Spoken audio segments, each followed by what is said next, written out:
Bonjour à tous, bonjour tous ceux qui me suivent sur cette chaîne dédiée entièrement au domaine des mines. Aujourd'hui, je fais cette vidéo pour vous donner la différence entre la géotechnique et la géophysique. Alors, je fais cette vidéo là parce qu'un abonné m'a contacté et il m'a dit qu'il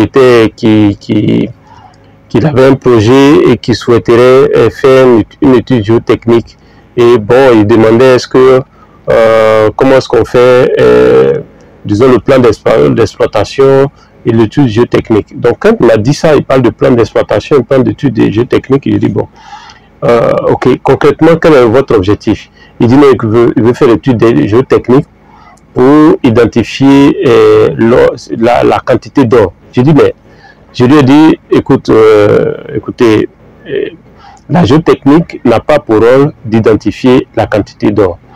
Et il me dit, ah non, c'est que c'est la géophysique. Je dis non, la géophysique n'identifie pas non plus la quantité d'or.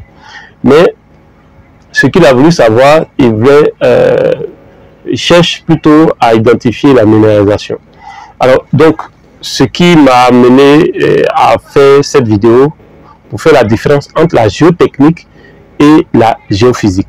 Alors, la géotechnique, surtout, prenons par exemple, pour le cas d'un site minier ou même une construction de route, la géotechnique va permettre de comprendre le comportement physique du sol, du terrain ou de la roche. Par exemple, si c'est une roche fiable, si c'est une roche compétente ou pas, la géotechnique va nous permettre d'évaluer le niveau de dureté, par exemple, ou bien le niveau de stabilité d'un terrain. Donc, par exemple, pour construire une route, on est obligé de faire des études géotechniques pour savoir quelles sont les contraintes qu'un terrain peut supporter, jusqu'à quelles contraintes. Vous voyez. Donc, en mine, on utilise la géotechnique effectivement pour ça. Par exemple, pour dimensionner une fosse, pour dimensionner là où les dumpers vont passer pour pouvoir récupérer le minerai, pour s'assurer qu'il ne va pas avoir, par exemple, des éboulements dans la fosse, etc. Donc, c'est là que la géotechnique va servir. Ensuite, la géophysique, elle va permettre son rôle. En fait, on va mesurer, on va apporter un courant, par exemple, dans le sol, dans le terrain, et donc dans la roche, si vous voulez, et mesurer le comportement de cette roche par rapport au courant qui traverse cette roche. Donc, on va mesurer la résistivité et la conductivité. Les informations que la résistivité va nous donner, vous voyez, soit le courant se laisse, la roche se laisse traverser facilement par le courant, c'est une information que ça nous donne. Soit il se laisse pas facilement traverser par un courant, c'est une information que ça nous donne. Donc, la conductivité et la résistivité. Alors, par exemple, du point de vue concret, qu'est-ce qui va ça peut nous permettre, la géophysique peut nous permettre, par exemple, d'identifier un filon. Ça peut nous permettre d'identifier le réseau de filons. Mais on peut aussi l'utiliser comme dans l'hydrogéologie, pour identifier en termes de forage d'eau les zones de fracture. Les zones de fracture ou des nœuds de fracture sur lesquels on va positionner notre forage d'eau en vue par exemple, de l'installation d'une pompe hydraulique, etc. Donc, la géophysique est vraiment différente de la géotechnique. Je viens de donner un peu à quoi sert chaque entité. Et donc, l'idée serait comment est-ce qu'on couple la géophysique et la géotechnique en mine. La géophysique va être l'élément qu'on va utiliser d'abord. Même on va l'utiliser au niveau de l'exploration. Il y a plusieurs types de géophysique. Il y a l'aéroportée, il y a les traînées électriques, etc., etc.